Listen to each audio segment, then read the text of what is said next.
Bonjour Jessie, Oui, bonjour. en tout cas, enchantée, hein. Oui, Vraiment, je suis très honorée de te recevoir aujourd'hui et merci. nous sommes très heureuses en tout cas de continuer cette semaine, parce que cette semaine dans le groupe, du coup, on parle d'alimentation parce que c'est vraiment un pilier essentiel pour l'évolution. Enfin, Bien pour sûr. on ne peut pas passer à côté. Il y en a beaucoup Oui, qui te parlent d'évolution de conscience, qui te parlent de choses, mais qui reviennent pas dans le corps. Et pour moi, c'est vraiment mmh, des bases. oui, C'est hyper important. Et c'est aussi un pilier pour moi sur lequel on peut agir pour changer toute notre vie et sur lequel on peut agir au niveau de l'épigénétique. Et nous, notre leitmotiv, en fait, dans les accompagnements qu'on propose, c'est vraiment l'épigénétique et ces différents piliers qui nous permettent de devenir oui, maîtres, en fait, de notre existence. Et j'allais dire encore plus maintenant avec tout ce qui se passe, avec tout ce qu'on voit actuellement, toutes ces peurs qu'on nous met, tous ces stress, tous ces, hein, ces masses, tout ça, euh, tout ce qu'on peut voir. Encore plus actuellement, du coup, il est important de reprendre conscience de son alimentation parce que de par tous ces phénomènes extérieurs, on est en acidité constante en fait dans notre corps, ce qui génère beaucoup de pathologies, beaucoup d'inflammations un peu partout dans le corps et beaucoup de pathologies, j'allais dire en haut, hein. Moi, je dis toujours, tant que tu n'es pas bien dans ton ventre, tu ne peux pas être bien dans ta tête. Je pense bien que sûr. Oui, oui, oui. tu es d'accord avec tout ça. Et bon, même si c'est un peu cliché peut-être, je pense qu'en tant que maman, on a un grand rôle à jouer en tant que femme parce que c'est quand même souvent les mamans qui cuisinent ou en tout cas qui font les bons petits plats et qui donnent un peu une dynamique. Oui, oui, je pense que ça reste quelque chose de très féminin aussi, de très maternel, hein, quoi qu'on en dise. Dans la plupart des foyers, c'est comme ça en général, oui, je pense. Oui, Mmh. on a un peu le pilier du foyer. D'ailleurs, nous avons ça dans nos cellules, hein, parce que Oui, c'est les, ça. les premiers temps, la femme était là pour subvenir aux enfants. Et puis, penser les blessures, penser PAN, PANSER, penser les blessures de l'homme Oui, qui allait à la chasse. Donc, on a oui, vraiment ça dans nos cellules.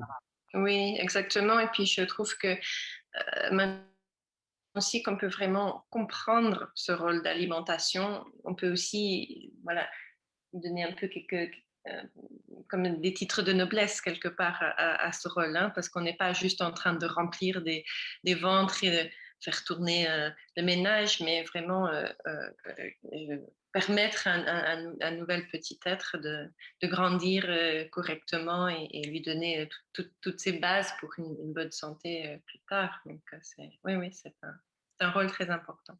Ouais, et c'est, comme tu dis, à tous ces petits êtres. Et on est vraiment, nous, animés de travailler avec les mamans pour Oui. pouvoir agir sur les enfants. Bien sûr, bien sûr, bien sûr. Tu sais, tu as posté récemment une photo de toi en faisant semblant d'être fatiguée. Ça m'avait beaucoup touchée parce que j'ai été aussi cette maman il y a longtemps, hein. Mon fils, il a presque 11 ans maintenant, mais au tout début, j'ai été aussi comme ça, fatigue chronique, etc. Je ne trouvais pas de solution. Et bon, moi, je vais vous parler après des solutions que j'ai trouvées, mais voilà, c'est vrai que c'est de bien se nourrir déjà en tant que maman, c'est vraiment essentiel.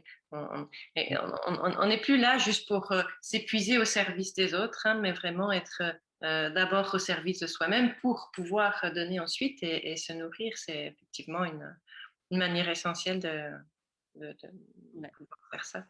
Et puis après, c'est vrai que c'est un peu un cercle vicieux parce que euh, ça m'a fait rire, mais tu as vu, j'ai bien réussi à le faire parce que j'ai vraiment pas résisté comme ça. Mais quand tu es comme ça, du coup, tu es un peu démuni et tu te dis, bon, allez, j'en peux plus, aller tourner de pattes.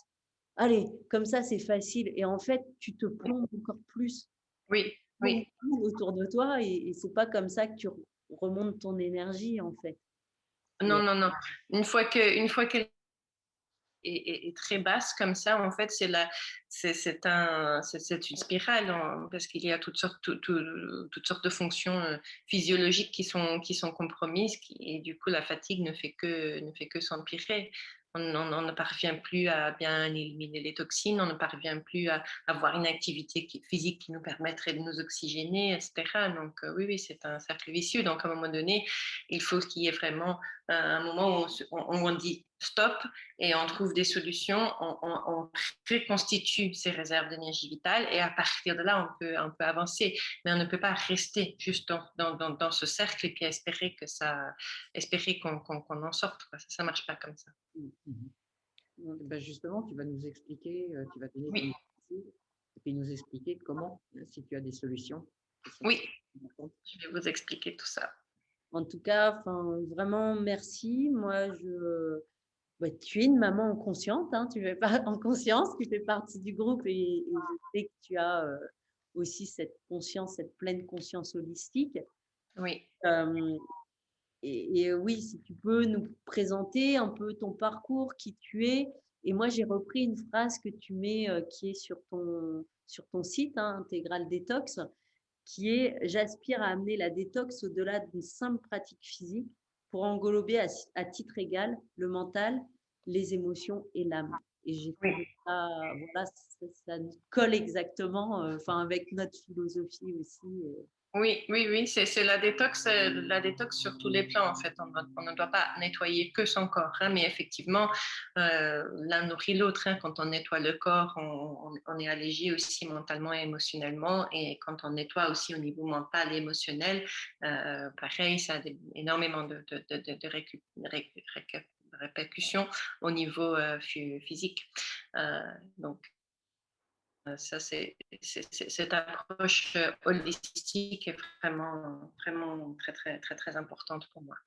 Tu voulais que je parle de mon parcours, c'est ça? Ouais, ton parcours, un peu, voilà, qui tu es, comment t'en es arrivé là. D'accord. Aujourd'hui, je m'appelle naturopathe hygiéniste. Donc, pour moi, ces deux éléments sont vraiment très, très importants. Donc, ce petit terme hygiéniste, pour moi, est extrêmement important parce que dans le terme hygiéniste, on retrouve vraiment une énorme humilité envers le corps, en fait. Hein. C'est-à-dire que dans la naturopathie, c'est encore très interventionniste, si vous voulez, la naturopathie. Et c'est sûr que, comme tu connais, par exemple, les huiles essentielles peuvent avoir énormément de bienfaits et on peut utiliser beaucoup de choses pour aider avec certains symptômes sur notre cheminement, des plantes médicinales, certains aliments, des massages, etc. Toutes sortes de pratiques et d'éléments qui peuvent nous aider. Mais dans l'hygiénisme, il y a quelque chose pour moi donc vraiment plus ultime, c'est-à-dire dans l'hygiénisme, on va venir rendre la clé au corps quelque part, hein, c'est-à-dire qu'on va juste, on va juste un peu se retirer, arrêter d'intervenir, arrêter de se faire du mal, déjà arrêter avec les aliments, les habitudes, les relations toxiques, etc. Mais aussi arrêter quelque part toutes les autres interventions où on cherche à corriger, à remédier, etc. Et c'est pour ça que la pratique ultime de l'hygiénisme, c'est vraiment le jeûne.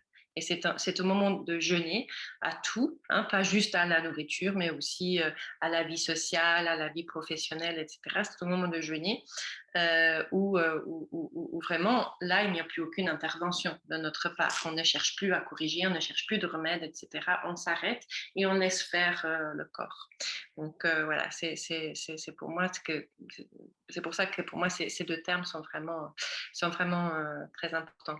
Donc je me suis formée donc vraiment dans cette tradition hygiéniste auprès du docteur Robert Morse, qui est un grand naturopathe aux États-Unis. Et lui, il a vraiment été ma porte d'entrée, ma première grande inspiration, puis il reste très, très, très, très important pour moi.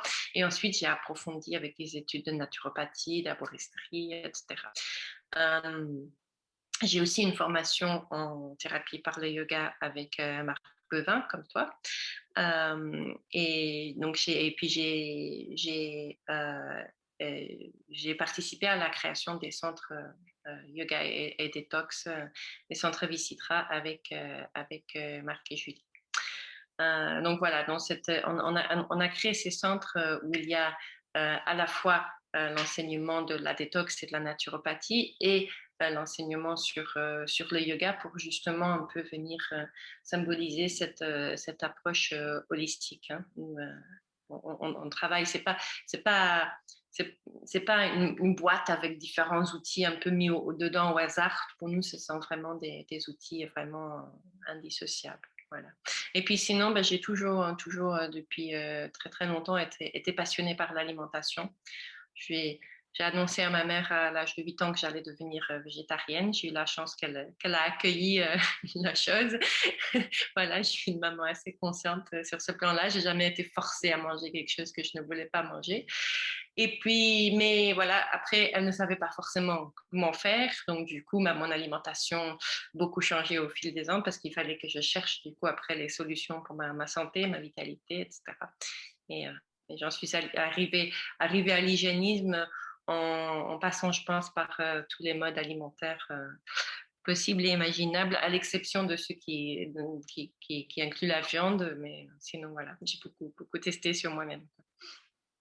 Voilà. Végétarienne depuis l'âge de 8 ans. Comment?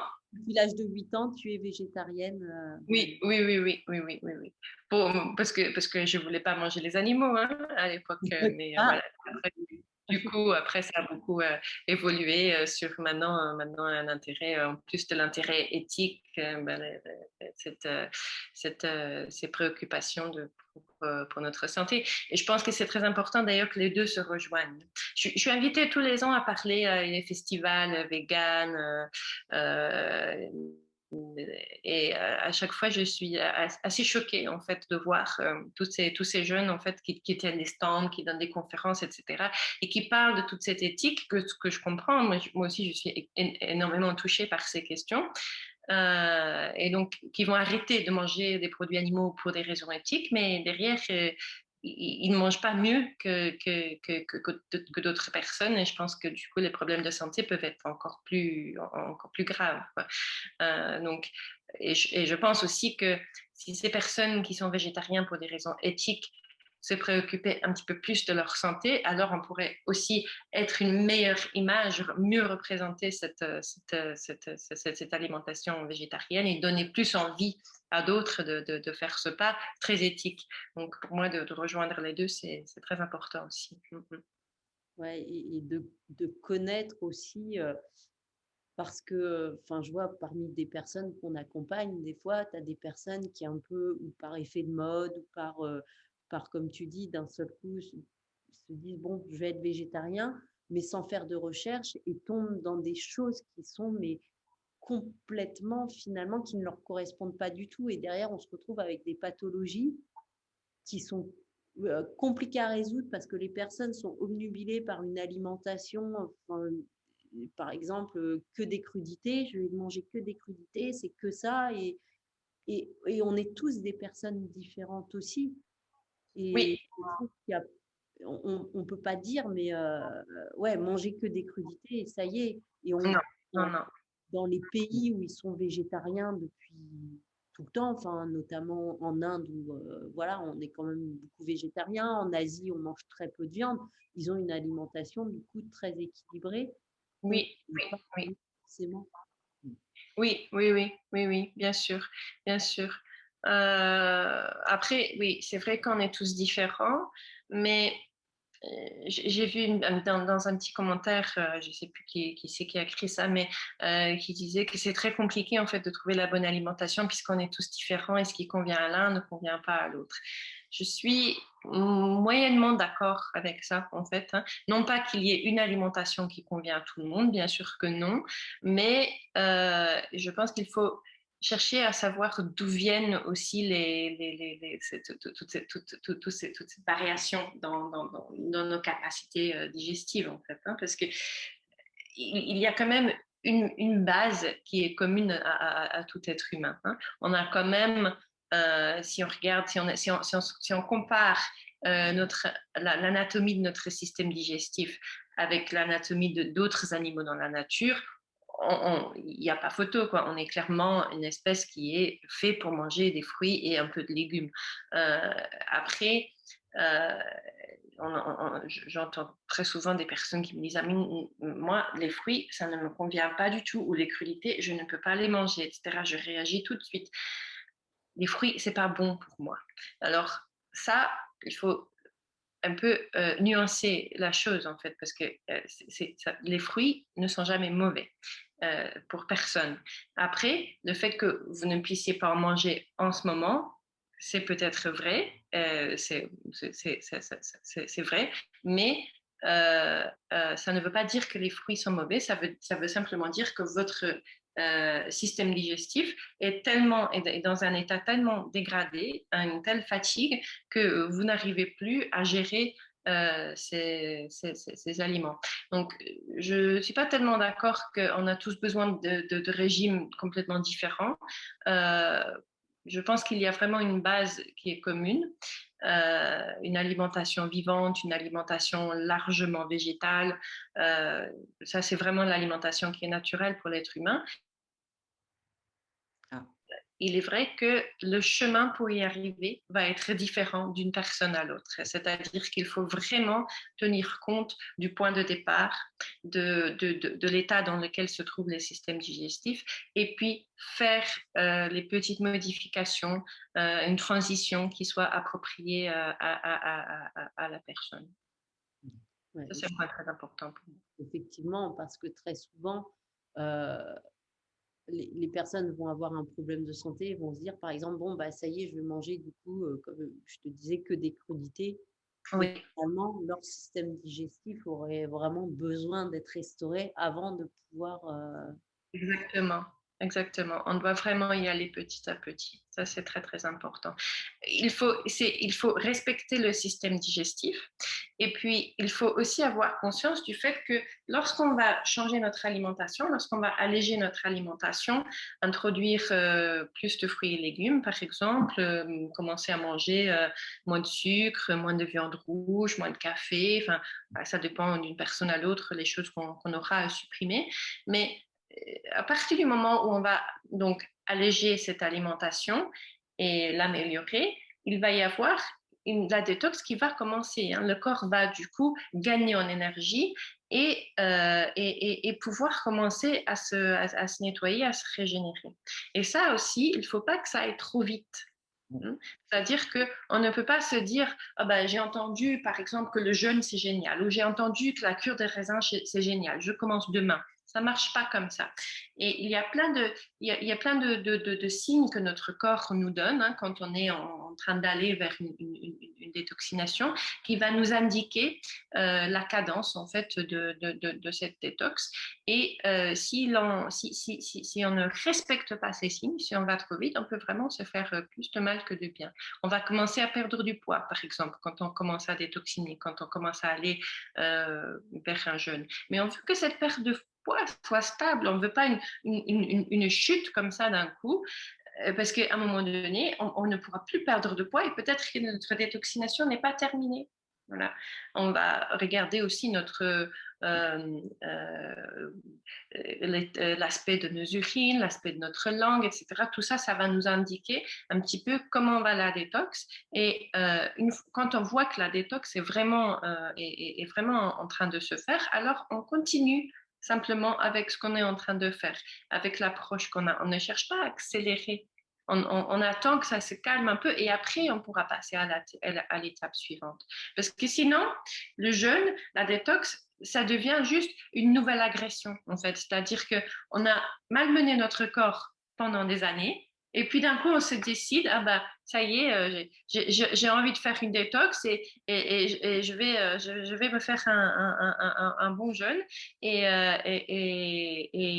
sans forcément avoir les notions et la sensibilité pour faire une préparation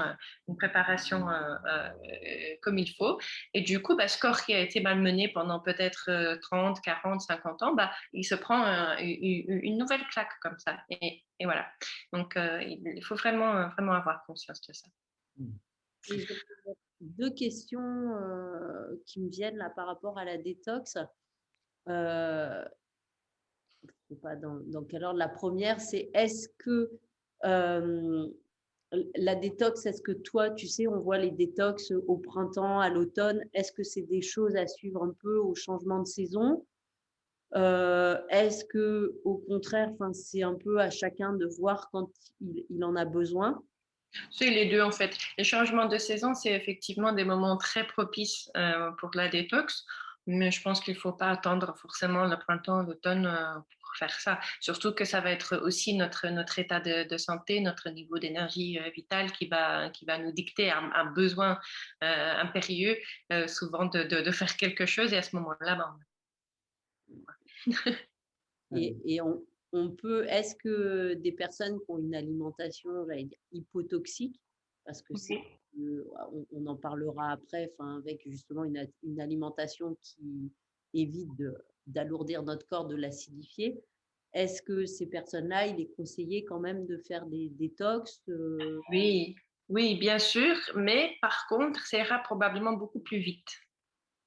C'est-à-dire que pour beaucoup, la première étape de la détox, ça va être de faire juste un coup de propre dans son alimentation, d'arrêter les mauvaises combinaisons, d'arrêter les excès, de manger dans le calme, de réapprendre à mastiquer, d'introduire, d'injecter plus de vivant dans son alimentation avec des fruits, des légumes crus ou préparés en douceur, etc., à réapprendre tout ça. Et certaines personnes ont déjà cette base depuis longtemps. Donc, ces personnes-là peuvent probablement, encore une fois, en observant les signaux de leur corps, mais ces personnes-là peuvent très probablement avancer assez vite jusqu'aux prochaines étapes, jusqu'à l'étape de la cure ou du jeûne. Et la question aussi, c'est par rapport, parce qu'il y a pas mal du coup sur le groupe de femmes enceintes. Oui. Une femme enceinte peut faire une détox? Non, c'est pas le moment. C'est pas le moment. C'est pas le moment. C'est-à-dire qu'en détox, on va être dans une phase catabolique, une phase où on est en train de plutôt déconstruire, de plutôt aller nettoyer, utiliser tous ces tissus un peu nécrosés. On va utiliser tout ça pour se nourrir et du coup pouvoir un peu vraiment nettoyer la maison. Des moments, Dr Morse disait toujours, des moments, ça ne sert à rien de rafistoler. Si la maison est vraiment en mauvais état, il faut la raser avant de la reconstruire. Donc, vous voyez, à cette phase vraiment, on ne va pas littéralement détruire notre maison, mais il y a une phase où la nutrition n'est pas notre priorité. C'est-à-dire que quand on descend vers le jeûne, par exemple, on ne se préoccupe pas de couvrir tous nos besoins nutritionnels pendant une petite période. Et donc,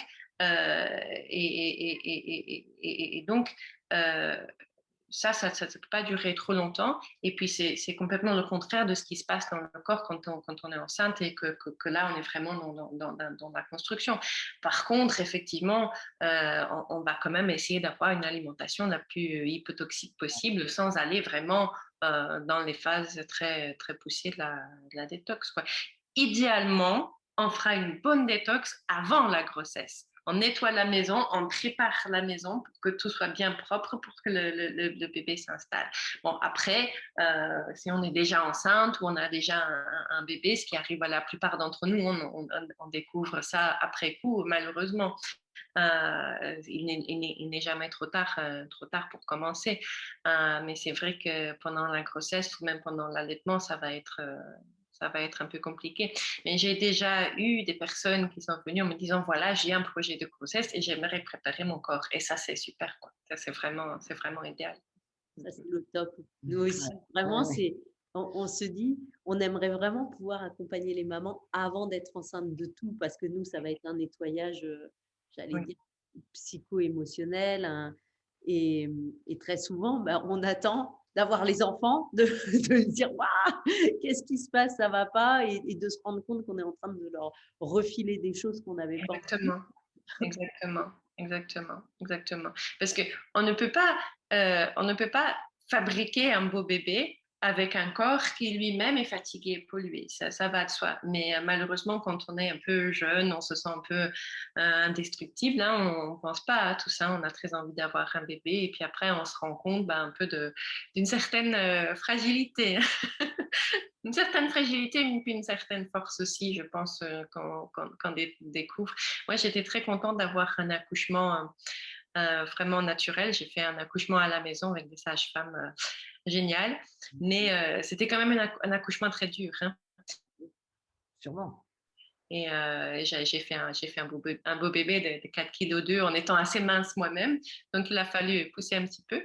Mais le fait de ne pas être assistée pendant cet accouchement, je me suis découvert des réserves, des forces dont je n'étais pas consciente en fait.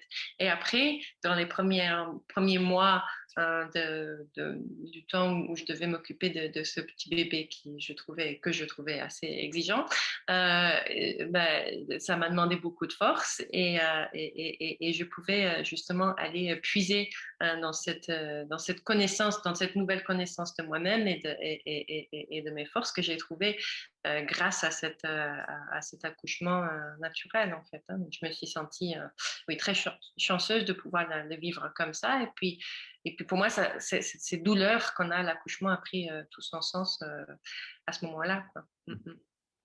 Ouais, c'est beau. Oui, c'est très Ouais, beau. Magnifique. mais effectivement, c'est ça. Ouais. Mais peut-être qu'il y a des mamans qui n'avaient pas conscience de ça, j'allais dire, au premier bébé, mais qui, du Oui, coup, en t'écoutant, prendront conscience pour les bébés futurs. oui, oui, oui, oui, oui, oui, oui, oui, oui, tout à fait. Oui, oui. Mais je pense que oui, oui, oui, oui. Puis je pense que quand on n'a pas la chance d'avoir un accouchement comme ça reste pour beaucoup une aspiration.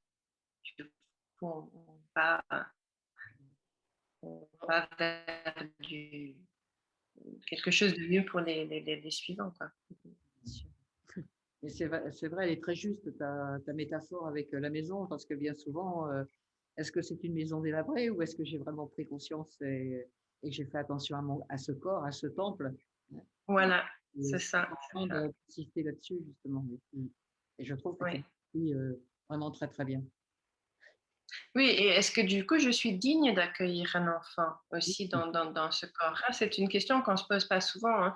C'est-à-dire que plus souvent, on voit l'enfant, le bébé comme un dû, quelque part. J'en ai envie, je veux avoir un bébé, et du coup, je vais faire tout pour, hein, même si ça ne marche pas forcément naturellement, je vais vraiment essayer d'avoir cette chose que je dois avoir en tant que femme, etc. Mais on peut aussi inverser un peu la chose et voir plutôt pas ce que le bébé peut m'apporter, mais qu'est-ce que moi j'ai à donner à un petit enfant déjà physiquement par mon corps et puis euh, voilà.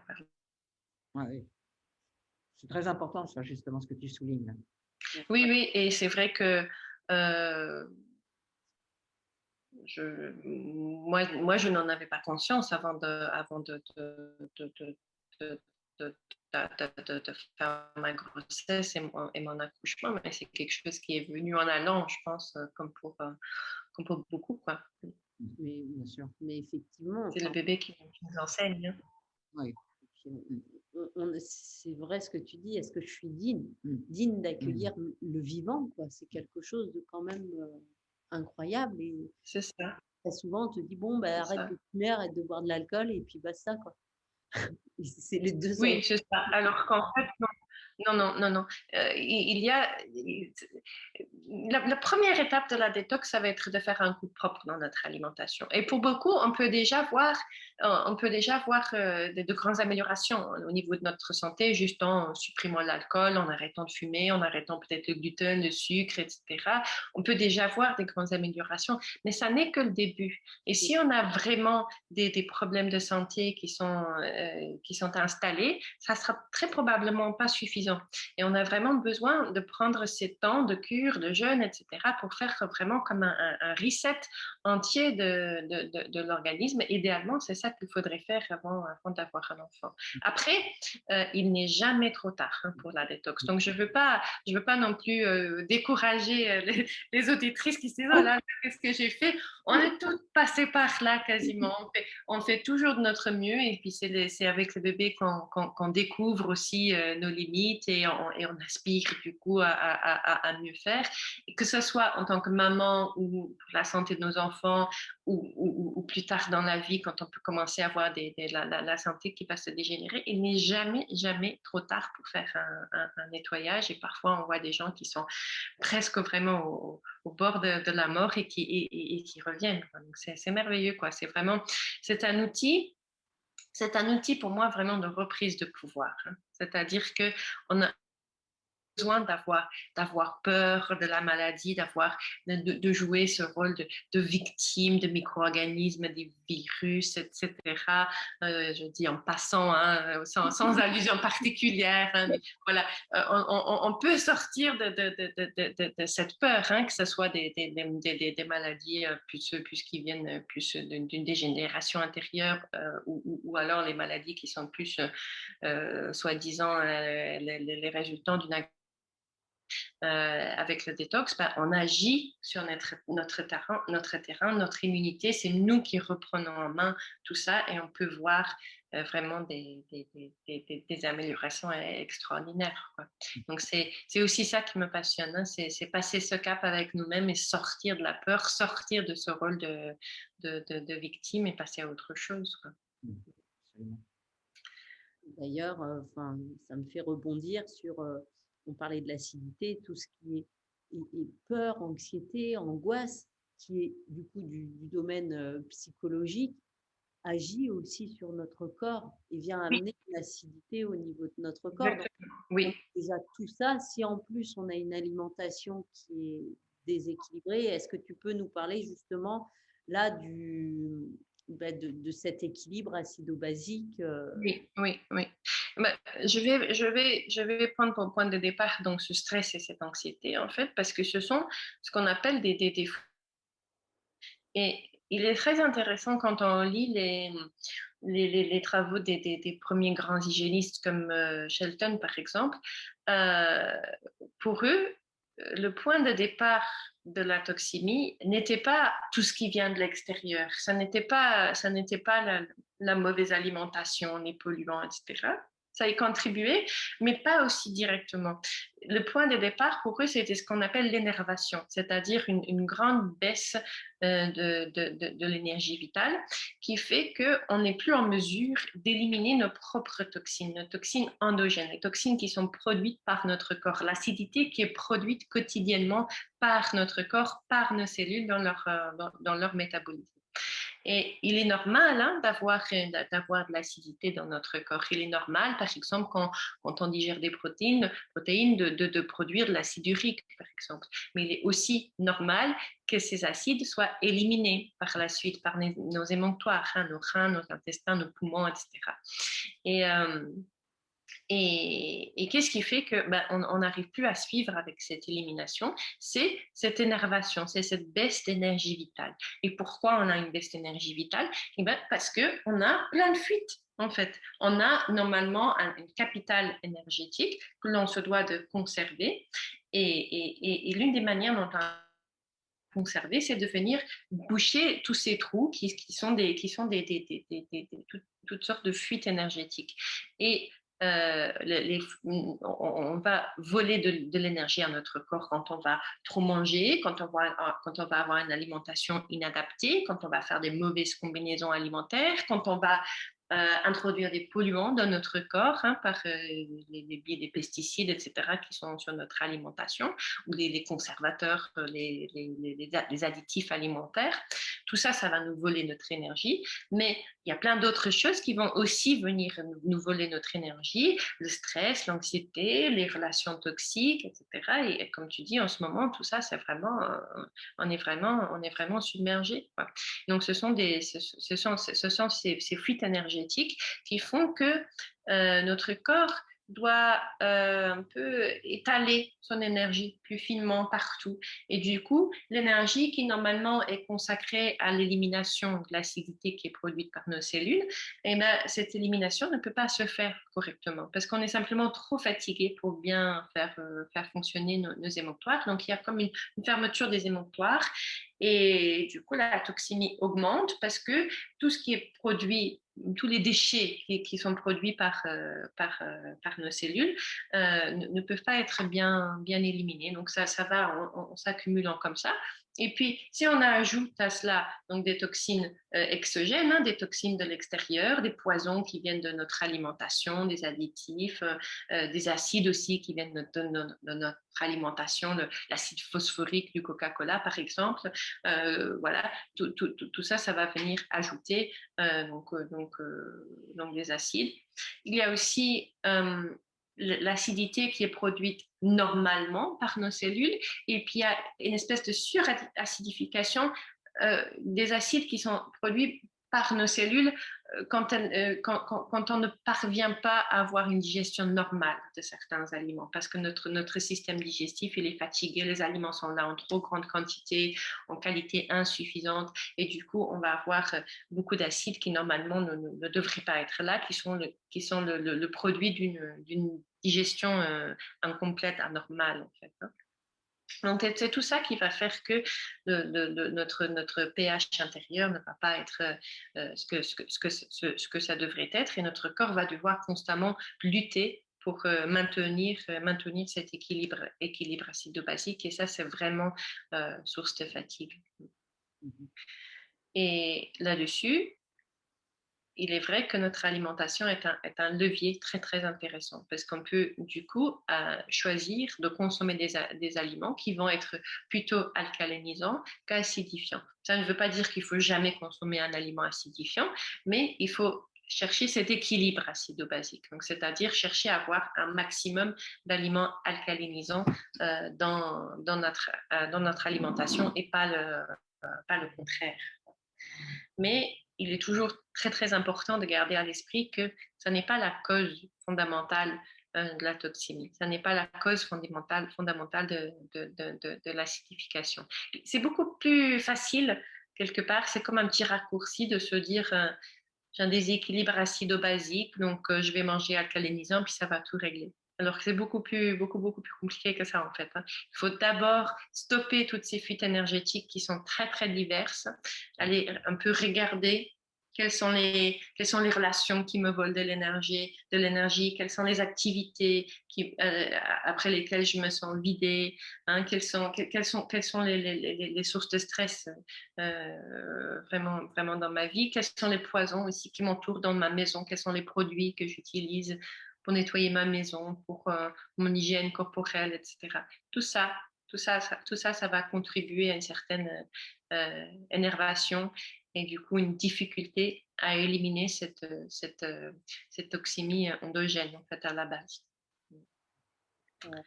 C'est comme tu disais tout au début, enfin, nous on est vraiment là-dedans, c'est pour ça qu'on parle de pleine conscience holistique, c'est déjà d'avoir conscience, parce que très souvent on va se dire, comme tu dis, ah bah tiens, je vais changer mon alimentation, ça va tout régler, ou je vais m'éloigner de telle personne, ça va tout régler. Mais non, c'est vraiment, comme tu disais, une boîte à outils, et il ne faut pas juste prendre une chose et penser que ça y est, quoi. Oui. Vraiment, tous ces éléments sont vraiment très, très importants. Voilà. De voir ça, non. Et c'est un peu souvent la solution de facilité. Enfin, on voit un truc, hop, on pense que ça va être, ça va tout résoudre. Et pareil, enfin, on va voir un thérapeute, par exemple, ah, je vais aller voir SG6, ça y est, ça va tout résoudre, elle va résoudre mon problème. Et je pense que c'est important. Enfin, oui. on parle de vous déjà ayez conscience de ça. Nous, en tant que thérapeute, on est là pour aiguiller les personnes, mais le pouvoir revient à chacun. Oui, oui. C'est important aussi, de comprendre et Oui. c'est chouette que tu pointes là-dessus, quoi. Tout ce que nous avons à faire en tant que thérapeute, c'est vraiment favoriser les conditions qui vont permettre à cette énergie vitale de grandir à nouveau. Et je pense qu'il est vraiment très important de garder ça à l'esprit quand il s'agit de faire des modifications alimentaires. Parce que l'idée que l'alimentation alcalinisante peut résoudre tous nos problèmes de santé, ça correspond quelque part un peu à notre conditionnement. Hein. C'est-à-dire que je vais manger ça et ça va remédier à mon problème. Alors qu'en fait, non, ça va juste, c'est juste encore un élément qui va favoriser des nouvelles conditions, en fait. Mais au final, vraiment au point final, c'est à nous de, de, de, de profiter de ces conditions pour retrouver cet équilibre intérieur, émotionnel, mental et physique. Et l'alimentation est simplement là pour favoriser ces conditions, pour améliorer le terreau. C'est tout. Et je le dis en étant passionnée de l'alimentation. Hein. C'est juste une base, quoi. Mais ça n'est pas, il n'y a rien d'ultime là-dedans. C'est pour ça aussi qu'il ne faut pas être trop rigide aussi non plus dans son approche de l'alimentation, parce qu'au final, c'est pas ça qui va tout résoudre. Donc voilà, il est très très important de passer par des temps vraiment de grand nettoyage où on va être du coup très discipliné, très strict avec notre alimentation. Puis de toute façon, à ces moments-là, votre corps, il ne vous laisse plus le choix en fait. Hein. Quand on descend vers un jeûne, à un moment donné, le corps, il ne demande plus que à jeûner en fait. Hein. Donc, et on a comme on sent bien que si on mange, ça va pas très bien se passer à ce moment-là. Et donc là, pendant ces moments de grand nettoyage, on est bien obligé d'être très strict. Mais après, au quotidien, tout ce qu'on doit faire, c'est garder quelque part dans notre relation à l'alimentation, mais avec beaucoup de souplesse. Hein. Beaucoup de souplesse parce qu'on ne veut en aucun cas rentrer dans une sorte de restriction, dans une énergie de restriction. Toutes les améliorations à notre santé ont lieu quand on est plutôt dans une énergie d'expansion, hein, quand on est capable de laisser la place à autre chose, hein, sur d'autres plans. Et donc, notre alimentation doit vraiment jouer ce rôle de permettre cette expansion. Et donc, quand on est dans quelque chose, une relation trop stricte, trop rigide à son alimentation, eh ben, on va au contraire être dans une énergie de tristesse, de restriction, de privation, qui n'est pas du tout un bon terreau pour la guérison, en fait. Ouais, au-delà de l'alimentation, c'est vraiment une relation à l'alimentation, à soi. Oui. Et c'est vrai que nous, on rencontre aussi beaucoup, tu vois, de personnes qui vont faire attention à leur alimentation. Et d'un seul coup, j'en sais rien, ils sont avec des amis, ils vont manger du gâteau au chocolat. Et au lieu de l'accueillir parce que c'est un bon moment, parce qu'elles en profitent, elles tombent dans une culpabilité. Et derrière, on se retrouve avec une culpabilité qui engendre d'autres maux. Et c'est pas bon, comme tu dis. Il faut vraiment avoir une relation qui soit saine aussi à notre alimentation, un rapport très sain. Oui, parce il y a toute l'information mentale qui vient avec, hein, chaque bouchée aussi. Hein. Donc, quand tu manges ton gâteau au chocolat dans la culpabilité, c'est une information que tu donnes à ton corps. Hein. Tu informes le gâteau quelque part, hein, de manière très, très négative. Hein. Oui, oui, il faut revoir son alimentation, mais il faut avant et surtout revoir sa relation à l'alimentation. Et non, après, enfin, pour moi, justement, tout est là aussi. Quand tu parles, voilà, que ce soit déjà regarder, mettre de la conscience, est-ce qu'il y a des fuites énergétiques, revoir son rapport à l'alimentation, parce qu'il y a des personnes qui ont posé des questions. Est-ce qu'il y aurait deux, trois astuces à faire pour pouvoir Oui. avoir, voilà, aller vers une alimentation plus saine, on dirait. Qu'est-ce que tu dirais, qu'est-ce que tu répondrais à ça? Oui, oui, en fait, il y a des grandes lignes, hein, qui peuvent s'appliquer à tout un chacun et qui ne sont pas très compliquées finalement à appliquer. Euh, on veut, on veut une alimentation vivante. On ne peut pas construire un corps vivant et en pleine santé avec des aliments qui sont morts et vidés de Toute énergie, oui. Si tu veux un thé de bonne qualité, de saison, biologique aussi, et bien sûr, tout le reste, mais quand il est entier et cru, ce fruit ou ce légume donc, est intact et contient vraiment tous ces nutriments. Et après, nous, quand on va venir manger ce fruit ou ce légume, on va lui faire passer par des différentes étapes de préparation. On va peut-être l'éplucher, le couper, le faire cuire, le mettre dans des sauces, etc. Et toutes ces étapes de préparation vont nous éloigner de cet aliment de départ qui est intact et qui contient tous les nutriments qu'il a. Donc, cru et entier comme point de référence quelque part. C'est-à-dire que l'aliment que l'on va consommer au final, on veut qu'il soit le plus proche possible de l'aliment dans son état naturel. Et c'est pour ça qu'on va favoriser, si possible, les aliments crus.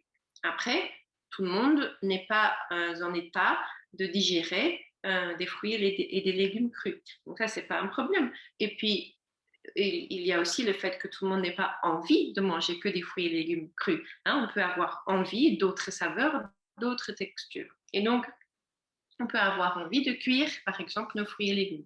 Mais à ce moment-là, on va les cuire avec le plus de respect et de douceur possible pour nous éloigner le moins possible de notre point de référence. Pour ça, on va adopter des méthodes de cuisson très douces. Et moi, ma méthode préférée, c'est avec le vitaliseur de Marion. C'est un appareil qui utilise la vapeur, soit en bain-marie ou soit la vapeur directe pour cuire les légumes vraiment à 95 degrés et puis très doucement. Et ça a l'avantage en plus de préserver l'apport nutritionnel, de préserver aussi toutes les saveurs. Et ça, des fruits et légumes dans cet état, ça doit être la base de notre alimentation. La question pour moi, c'est pas d'être végétarien ou pas, d'être crudivore ou pas, mais c'est quelle est la base de notre alimentation. Après, que des personnes sentent le besoin de manger du poisson, de la viande ou d'autres choses dans leur alimentation, qu'on en mange, mais ça n'est pas la base. Et ça c'est valable pour tout le monde. Ça ne peut pas être la base. On a certains besoins, on a une physiologie, on est vraiment fait pour consommer ces aliments-là. Donc ça, c'est la base. Donc, ça veut dire qu'il faut aussi revoir un petit peu la composition de nos assiettes. Si on veut manger des pâtes, par exemple, c'est pas un repas équilibré, ça n'est pas une assiette de pâtes avec quelques légumes qui se battent en duel. Les pâtes vont venir un petit peu en complément. Mais la base, c'est ces assiettes colorées, vivantes, avec plein de légumes dedans. Ça, c'est la base. Et puis, après, il y a certains autres aliments qui peuvent être très intéressants. Il est très intéressant de penser à vraiment couvrir tous nos besoins en acides gras essentiels, par exemple. Donc, les huiles variées, de bonne qualité, de première pression à froid, vierge, etc. Mais ne pas se contenter de manger seulement de l'huile d'olive. Elle est très bonne, c'est vrai, et puis ça donne vraiment bon goût à la vinaigrette, mais ça n'est pas suffisant pour couvrir ses besoins en acides gras essentiels. Il faut vraiment aller explorer toutes les autres huiles. Hein. L'huile de chanvre, par exemple, est très équilibrée en oméga 6 et oméga 3 en une seule huile. L'huile de colza. Après, il y a l'huile de lin, par exemple, qui va être un super rapport en oméga 3. Voilà, ce sont des huiles qu'il ne faut pas chauffer ou très peu. Mais il est vraiment essentiel d'avoir un bon apport de ces huiles chaque jour, en fait. Hein. On peut essayer d'avoir au moins 2 bonnes cuillères à soupe d'huile variée au moins au cours de la journée. Et ça, c'est quelque chose on peut vraiment avoir l'habitude d'avoir une bouteille d'huile mélangée posée sur la table, par exemple, et quoi qu'on mange, on verse de l'huile dessus. On verse de l'huile dessus. Elle se digère mieux quand elle est consommée plus avec un repas à base de féculents et légumes.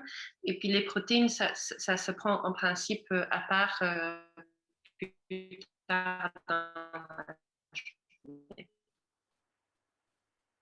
Alors, je ne sais pas si souvent on a envie de... Ah, ça va? Ouais, ça a coupé. Je ne sais pas si c'est de notre côté, la connexion. Ah. Mais c'est bon, là, on t'a récupéré.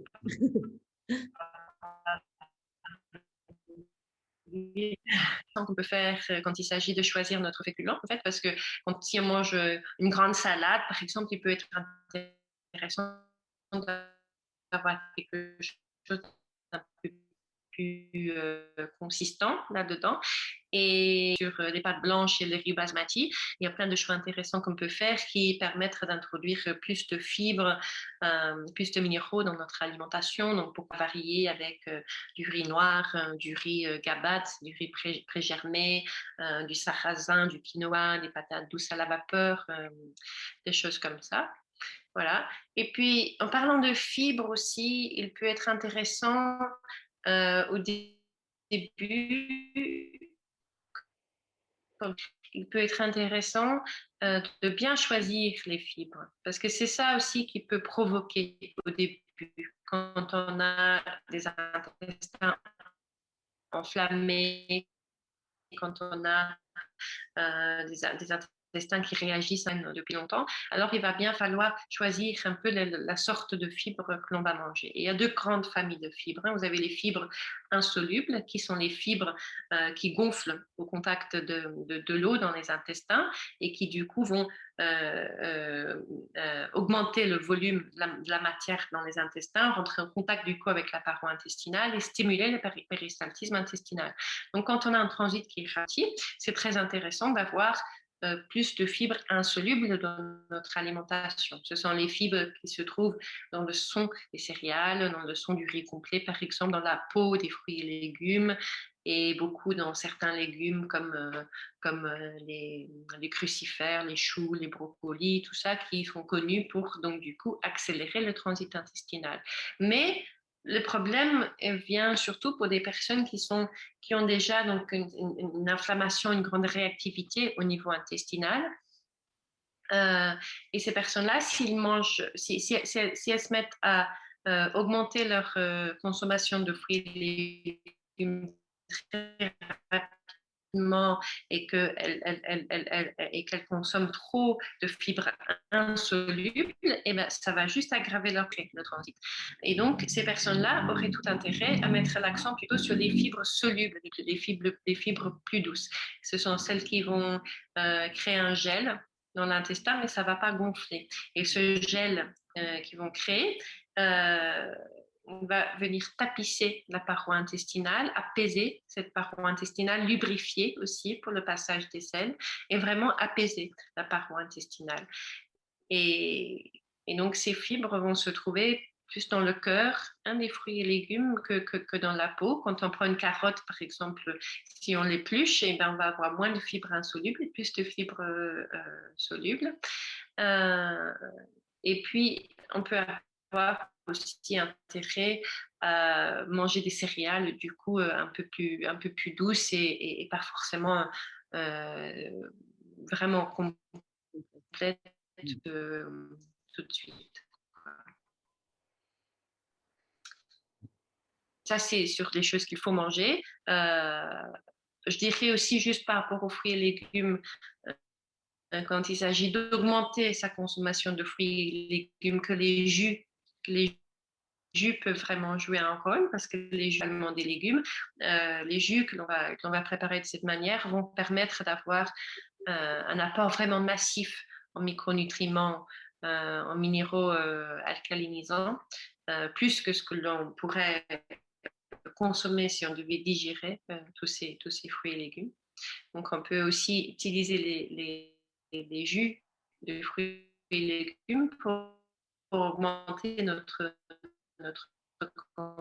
consommation d'aliments qu'il faut rapidement supprimer ou réduire aussi. Hein. Et puis ça va dépendre d'une personne à l'autre selon ses habitudes de consommation.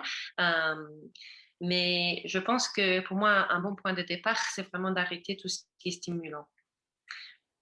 Et je sais que beaucoup de personnes sont très attachées au café, au petit café du matin ou au café du début d'après-midi. Mais il faut vraiment voir ça comme une manière de gérer cette énergie vitale, en fait. Hein, parce que quand on a une énergie qui est réduite, une fatigue qui s'installe, le premier réflexe pour beaucoup, ça va être de venir contrer cette La fatigue est mal vue en fait aujourd'hui. On aime se sentir productif, on aime être en pleine forme dans notre vie sociale et familiale, etc.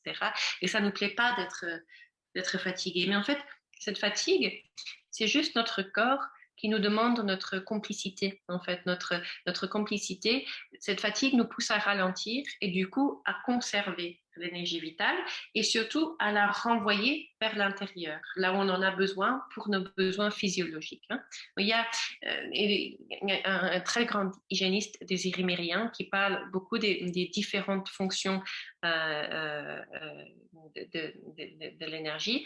Et on a en fait deux grandes fonctions auxquelles on doit consacrer notre énergie. Vous avez tout ce qui est l'activité de nos muscles, nos réflexions, le fait d'échanger avec les autres, etc. Ça, c'est la fonction de relation. Et puis, vous avez la fonction de nutrition. Et ça c'est tout ce qui est fonction physiologique à l'intérieur. Et c'est cette deuxième fonction, forcément, qui est vraiment la plus essentielle pour nous. Si on a un super niveau d'énergie vitale, sans limite, etc., et ben, on peut consacrer notre énergie à ces deux fonctions sans se poser des questions. On peut être en relation avec des gens toute la journée, on peut faire marcher notre cerveau, on peut faire marcher nos muscles sans devoir penser à la gestion de cette énergie vitale. Et puis, on aura aussi tout ce qu'il faut en réserve pour, du coup, gérer nos fonctions physiologiques. Mais lorsque l'énergie est réduite, il y a des choix à faire parce qu'on ne peut pas étaler cette énergie de manière égale si notre capital énergétique est réduite. Et forcément, la priorité pour notre corps, ça ne va pas être d'aller bouger nos muscles et d'aller parler avec un tel et travailler, etc.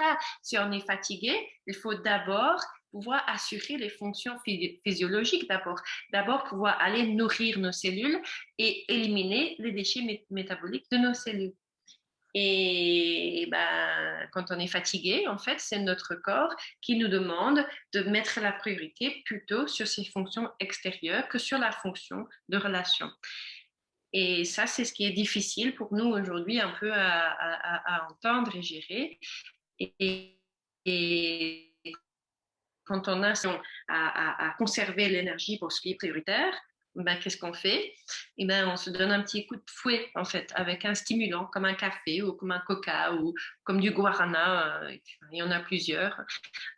Mais en général, c'est le café ou le thé. Hein, le thé fort aussi, ça agit de la même manière. Et on va, du coup... je te coupe, je dis les jeunes, c'est une catastrophe avec les boissons énergétiques. Oui, c'est affreux. Non pas seulement d'un point de vue du stimulant, mais si on prend juste ce concept de stimulant, tout ce qui est Coca, Red Bull, etc., c'est vraiment la catastrophe.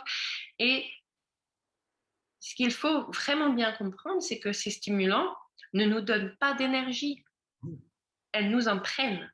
Elles nous obligent à l'étaler plus finement entre les deux fonctions, entre la fonction de relation et la fonction de nutrition.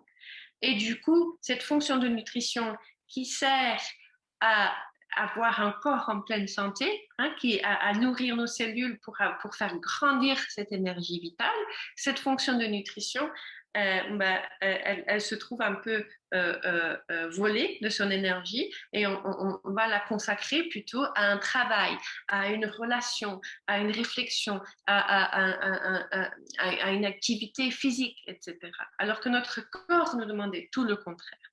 Donc c'est difficile au début d'arrêter les stimulants parce que du coup, on doit accepter des moments de fatigue et de repli sur nous-mêmes, mais quand on prend conscience qu'en fait, la première manière de faire grandir l'énergie vitale, c'est d'abord de la conserver, d'abord de préserver ce que nous avons, et après la laisser revenir tout doucement, la laisser grandir, et ben, on comprend qu'on a vraiment intérêt à respecter cette fatigue.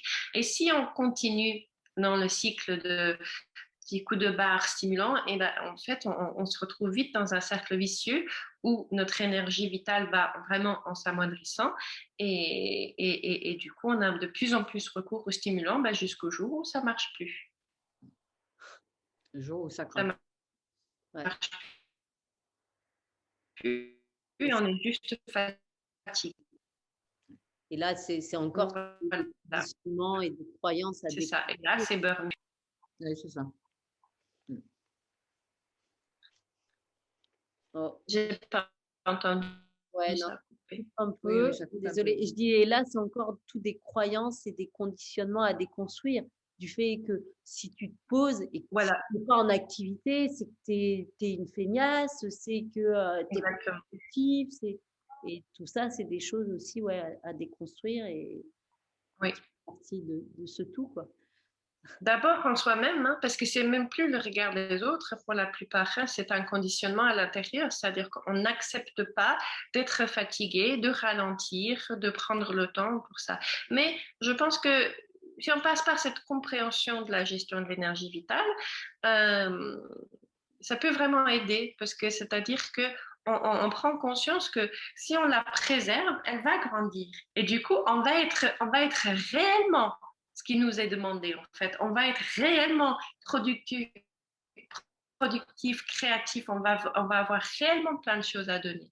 Alors qu'en continuant dans ce cycle, on ne s'arrête jamais, on ne prend jamais le temps de la conserver, et ben on la perd, et puis au final, on n'en a plus à donner, que ce soit à nos enfants ou à notre travail ou quoi que ce soit. Et c'est paradoxal, mais en fait, une personne qui a vraiment une bonne énergie vitale, va avoir un repos beaucoup plus intense aussi. Ces personnes qui ont une bonne énergie vitale vont pouvoir se dépenser sans compter toute la journée et puis vont récupérer très intensément la nuit. Alors que quand on a une énergie qui est réduite, souvent l'un des premiers signes, ça va être un sommeil qui est moins bon ou alors franchement une insomnie.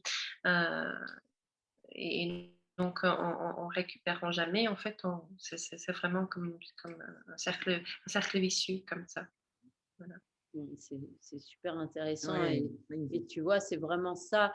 L'idée, c'est derrière la conscience, c'est d'amener la connaissance en fait aux personnes parce que finalement, personne n'est responsable tant qu'il n'a pas cette connaissance. Exactement. Une fois que tu as ta connaissance, maintenant, qu'est-ce que tu fais? Oui, exactement. Et c'est tellement plus intéressant que de juste faire ce qu'on te dit de faire, quoi. Tu vois, ah ben, elle m'a dit que je devais manger ceci plutôt que cela. Et ça, bon, non seulement c'est pas passionnant, mais en plus ça ne dure jamais très longtemps, quoi, parce que juste suivre des consignes, ouais, c'est pas intéressant. Non, parce que ça vient pas d'elle-même. Exactement. Ouais. C'est vraiment à l'intérieur de nous, bien sûr. Mm. Et te rappeler. Oui, oui, oui, oui. Oui. Ouais, c'est très Oui, intéressant et très, c'est très, très intéressant. vraiment Ouais. important de diffuser en fait au plus grand nombre ces connaissances, de diffuser Oui.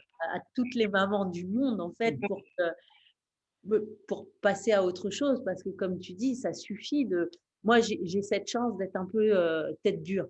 Je dis toujours, Oui. des fois ça me dessert, mais je sais que même pendant toutes mes études de pharmacie, je n'avais pas envie de croire ce qu'on me disait. Enfin, je Oui. peux pas prendre les choses comme ça sans comprendre, tu vois, sans avoir, mais quel est le sens de ça? Et, et je pense que c'est pas, enfin voilà, c'est pas des choses complètement inaccessibles, c'est pas des choses.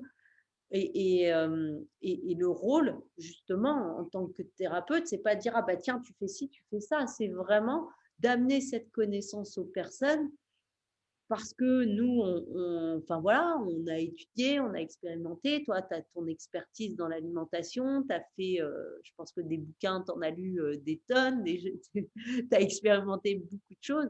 Et maintenant, de donner cette connaissance, j'allais dire, ce serait à tout le monde. Nous, on se focalise beaucoup sur les mamans pour cette transmission, pour cette nouvelle génération qui arrive. Et une fois que vous avez les cartes en main, voilà, faites-en ce que vous voulez. Mais vous ne pourrez pas dire que vous ne savez pas. Et c'est Oui. plus intéressant que de dire, tenez, voilà la liste de courses ou voilà les recettes de cuisine que vous devez faire. On s'en moque à la limite de la recette. Exactement. Oui, oui, oui, oui. Moi, j'en donne quand même, hein. Non, mais ça aide, ça aide. Tu vois, ça me fait penser, tu disais avec les huiles essentielles, c'est Ça vraiment aide, oui. cette démarche que je suis aussi. C'est pas, Oui. je peux pas te dire, mais viens comprendre, viens essayer de comprendre ce qui se passe. Et toi, après, fais ton bout de chemin. Et comme tu dis, il y a des grandes lignes, il y a des bases et des choses à comprendre. Et c'est très, très intéressant. En tout cas, vraiment, je te remercie Oui, beaucoup absolument. de tout ça. Je pense qu'on pourrait rester des heures et Mhm. des heures. Parce que Oui. Ah oui, oui. Une fois que tu appuies sur mes boutons, c'est parti. c'est bon. On comprend parfaitement. Mais vraiment, c'est ça, c'est pas aller chercher juste un truc tout fait. Parce qu'on est dans ce monde automatique, où on a envie que ça aille vite, où on a envie d'avoir un truc tout fait. Et vraiment, je pense que le plus important, voilà, c'est ce que tu dis, c'est d'avoir cette connaissance et puis de s'observer aussi, de Oui. s'observer beaucoup une fois que tu as ça pour faire ces réajustements Et l'expérimenter. et Parce qu'il n'y a que l'expérimenter. l'expérience. L'expérience, oui. L'expérience est vraiment fondamentale dans cette approche. Et puis, c'est elle aussi qui motive et qui nous amène à passer à l'étape suivante parce que c'est merveilleux, hein, quand on voit notre corps réagir, quand on, quand on ressent vraiment la transformation s'opérer sur tous les plans, c'est vraiment magique. Nous, tous les ans, on, on anime des retraites de jeunes. Et je suis toujours vraiment touchée de voir les réactions des gens qui viennent jouer dans le groupe, qui viennent avec une intention purement physique. Je veux juste nettoyer mon corps. C'est tout. Ah oui. Et puis, différemment. J'entends le chant des oiseaux différemment, quoi. C'est vraiment magique, quoi. Et ça, il faut vraiment y aller. Il faut vraiment y aller pour le vivre pour soi-même et pour avoir envie, du coup, d'y retourner. Et puis, à la fin, on se rend compte que la détox, ça n'est que de l'abondance en fait. C'est une abondance énergétique, c'est une abondance de sensations, c'est une abondance de joie de vivre. Et il n'y a vraiment plus de sens en fait à se plaindre de supprimer peut-être un peu de fromage par-ci, par-là, un peu de vin. Voilà. ces petites restrictions, ça n'est rien par rapport à l'abondance vraiment qui nous attend derrière. Il faut vraiment l'expérimenter, lâcher un peu toutes ces choses qui nous tiennent comme ça, toutes ces choses que l'on consomme du matin au soir en pensant que c'est vraiment nécessaire pour notre fonctionnement. Et ben, oser les lâcher. Petit à petit, hein, on y va tout doucement. J'ai déjà dit, il ne faut pas que la détox aille trop vite de toute façon. Et puis faire l'expérience de réaliser en fait à l'idée que notre énergie puisse être volée par des habitudes ou des aliments inappropriés et on n'a juste plus envie de les avoir dans notre vie. Complètement. Complètement. Et d'ailleurs, il y a une semaine jeune, c'est ça, bientôt? Oui. La prochaine. Oui. Il y a, mais là, il est un peu tard pour s'inscrire parce que justement, il faudrait, ça dépend vraiment, c'est vraiment individuel, mais il faut au moins 3 semaines pour se préparer dans le respect de son corps.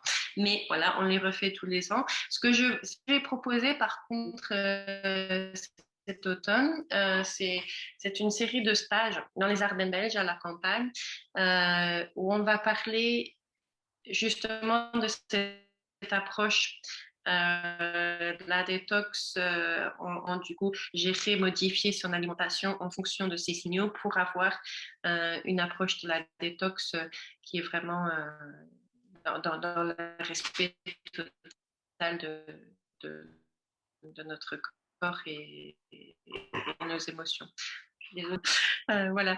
Donc, et toutes les infos, tu me passeras, je mettrai sur oui, ça sera, c'est déjà sur mon site dans l'agenda des stages, donc integraldetox.com.